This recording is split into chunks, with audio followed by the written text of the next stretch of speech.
皆さんこんにちは。とこママ情報局です。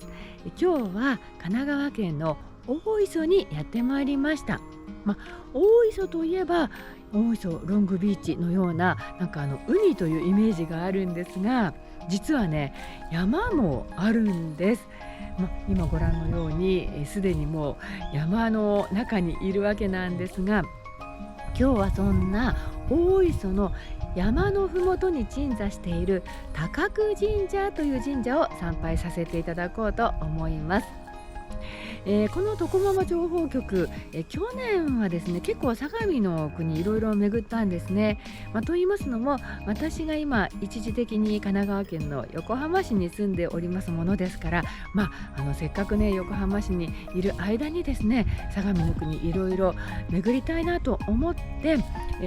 相模の国六社巡りというのを、去年させていただきました。そんな風にね相模の国の古い神社を巡っているうちに、渡来人の歴史ということにすごく触れることが多くてですね、そしていろいろ調べて学ぶうちに、この平塚大磯あたりにはその昔たくさんの渡来人がやってきて大陸の文化を伝えていたっていうことがね分かってきたんですね。そして今日これから参拝させていただく高久神社、高いに来ると書いて高久と読むんですが、これ音読みすると高来とも読めますよね。そして鎮座している町がですね、実際高来と書いて、駒というそういう地名になっているんです。はい、そうなんです。つまり、朝鮮半島の、高麗から多くの人たちがやってきたということがね、分かってくるわけなんですよね。そんな渡来人の人たちが、作ってきたこの大磯での歴史、そういったものにも触れながら今日は高久神社を参拝させていただこうと思います。高久神社入り口、はい、到着しました。高久神社の石碑が立っておりまして、白い鳥居もかかっていますね。そしてね、ご覧いただいてわかる通り、もうそこが山ですね。ちょっとポコッと頂上が2つあるようなそんな山になっていますね。はい、その山のふもとに鎮座しています。ではこちらから進んでまいります。失礼いたします。もうねすっかり冬の景色の山になっていますけれども、紅葉シーズン綺麗だったでしょうね。まだ、実は今は12月中旬なんですが、なんとなく少し紅葉の名残もあるかなという感じです。本当にこの山に続いていくまっすぐな参道ですね。こちらにはお寺もあります。天台宗慶覚院っていうんでしょうか。はい、すぐ隣にはお寺もありまして、二の鳥居、こちらもくぐってまいります。失礼いたします。大磯の東にそびえる駒山は古くから神宿る山として信仰されてきました。神宮皇后が三冠征伐の後に駒山の山頂に神結びの神駒権現を移し祭り、天下の平和をお祈りされました。後に二にぎの命王神天皇神宮皇后が合わせ祀られています。668年天智天皇の御代高句麗が滅亡し、高句麗の王族寂光が大磯の地に渡来して大陸の文化を伝えました。716年大磯をはじめ各地に渡来した高句麗人が寂光を軍長として武蔵の国駒郡に移され、大和朝廷の任命により開発を命ぜられたという歴史があります。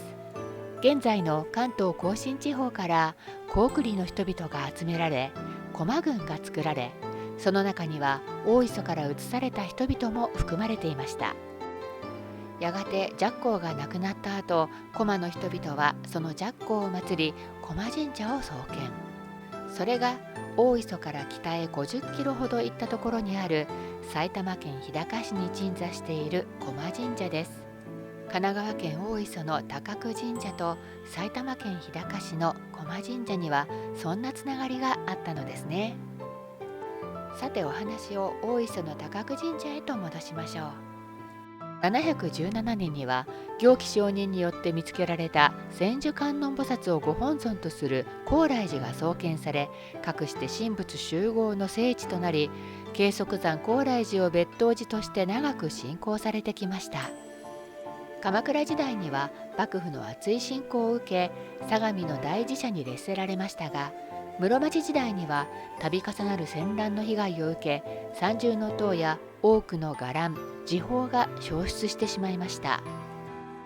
江戸時代には徳川幕府から御朱印地として自領地山林を与えられ、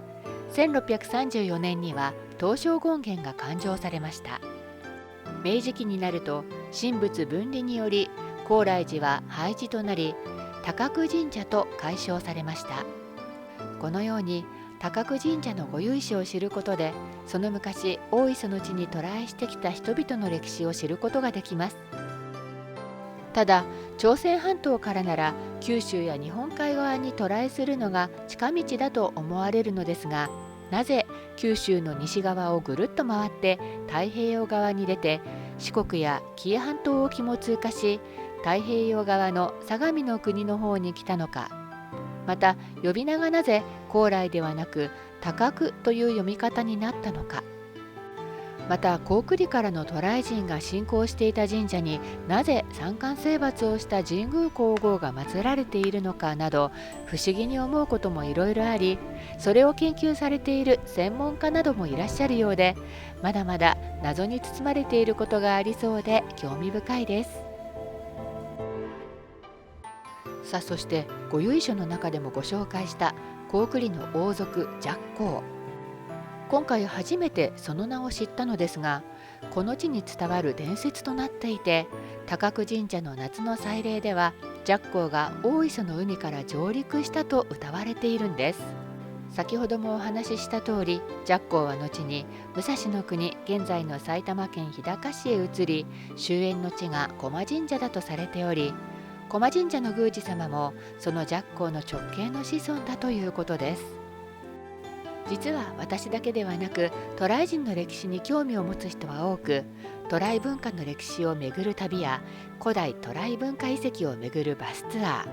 駒王寂光ウォークなるさまざまなイベントなども開催されたりしています。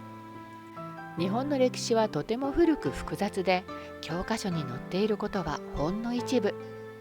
日本各地にはこのように私たちが今まで知らなかった歴史が神社仏閣のご由緒に刻まれていることが多いので、いろんな場所に旅をした際にも少し地元の神社のご由緒看板に目を向けてみてください。なかなか面白いですよ。この高麗寺時代の境内図を見てみると、駒山全体が境内なのが分かりますね。現在の御本堂が観音堂があったところ、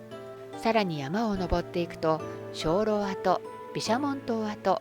山頂付近には駒権現社跡もあります。今は駒山もハイキングコースになっていて、気軽に登ることができる山なので、これらの歴史の跡をたどりながら登りたいなと思いました。毎年4月に開催される山みこしは江戸時代から伝わるもので、始まりの由来は不明とされていますが、高久神社の御霊をみこしに移し、麓から山頂まで担ぎ上げるもので、何でも麓では祭りで大勢の人が集まるので、地上の汚れを避けて神様を山の上にお移しし、祭りが終わる頃にまた下宮へとお戻しするという目的らしいです。また夏には夏季例大祭が盛大に催され、元旦にはふんどし姿の男たちがみこしを担ぎ、冷たい海へと入り、一年の安泰を願う行事が行われます。また気軽に登れる駒山とご紹介しましたが、境内にもハイキングコースの案内があり、高久神社を出発し、標高168メートルの駒山を登り、大磯丘陵をずっと湘南平まで歩くことができます。御社殿の裏の方に進んでまいりますと、もうすぐ山なんですね。目の前がこちらが駒山、はい、そしてですね、ハイキングコースのスタート地点になっているんですが、実は女坂と男坂とね、道が2つに分かれていて、選んでね、どちらから行こうかなって選んで登ることができるんですが、一般的なのはこちらのね、女坂のようですね。こっちですね。先ほどもハイキング姿の、中高年の女性の方4人ぐらいのグループの方がね、降りていらっしゃいました。皆さんおそらく大磯の駅の方から出発してこちらをゴール地点にされているんですよね。いやでも私もね、すぐにでも登りたいところですが、今日はちょっとね、スタイルが難しいので、またね、次の機会にハイキングは楽しみたいと思います。歌川広重の東海道53次の浮世絵にも描かれている駒山、とても静かで神聖な雰囲気を感じました。はい、高久神社いかがでしたでしょうか。とってもね、静かでひっそりとしているんですけれども、ハイキング姿の方が本当に多くね、参拝されている様子を見受けることができました。最初に申し上げたように、駒というね、高麗と書いて駒といううちに、ありまして、高い来る、高麗と書いて高久と読む高久神社、まさに駒山のふもとにね、鎮座していまして、その渡来人の人たちの歴史に触れることができます。もっともっとね、この平塚と大磯あたりの、渡来人の歴史っていうのは調べれば調べるほどいろいろなことが分かってくるわけなんですよね。ちょっとね、そのあたりのことも今非常に興味を持っておりますので、さらに調べを進めていきたいなと思っているんですけれども、今回このね、高久神社を参拝いたしまして、駒山へ登るハイキングコースというのがあるのが分かりました。もうね、ハイキングと聞いてもう行かないわけにはいきませんので、次回ね、この駒山から湘南平へのハイキングコースというのを歩きながら、そしてね、このエリアの歴史にも触れながら、楽しんでみたいなと思いました。その様子をね、お伝えできればいいなと思います。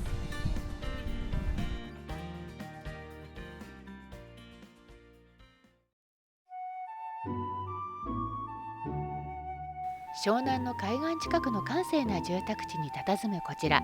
割烹竹満が創業50年の節目に新規オープンした竹満茶房。モダンな外観の一軒家和カフェです。茶房飯といったご飯物や見た目も素敵な茶房スイーツが楽しめます。店内はとても落ち着いた雰囲気。開店直後は貸し切り状態でラッキー。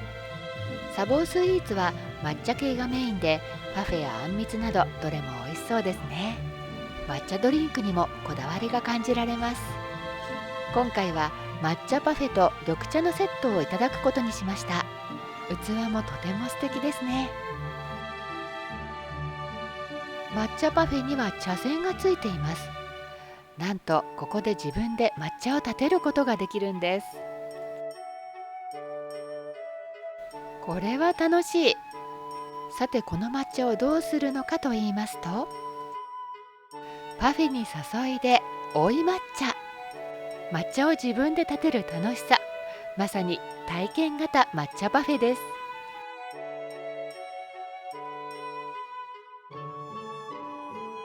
では、いただきます。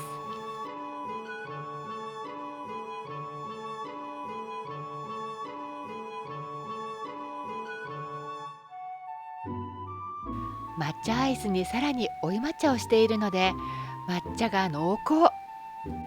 抹茶パフェっていろいろ食べてきましたが、さすが割烹が手掛けるお店だけにクリームとのバランスも絶妙で、さらにグラスの下の方の手作り抹茶ババロアも単品でメニューにあるほどこだわりの一品。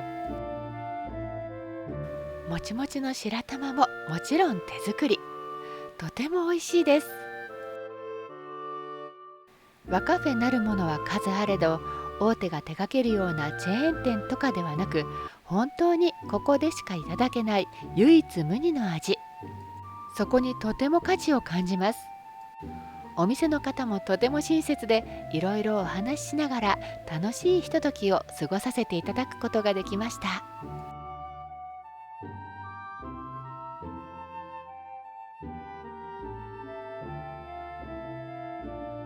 セットのお茶も急須でのサービスなのが嬉しい。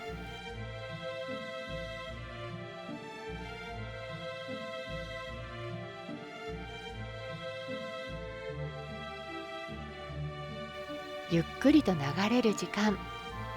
これぞ本当の贅沢ですね。幸せでした。ごちそうさまでした。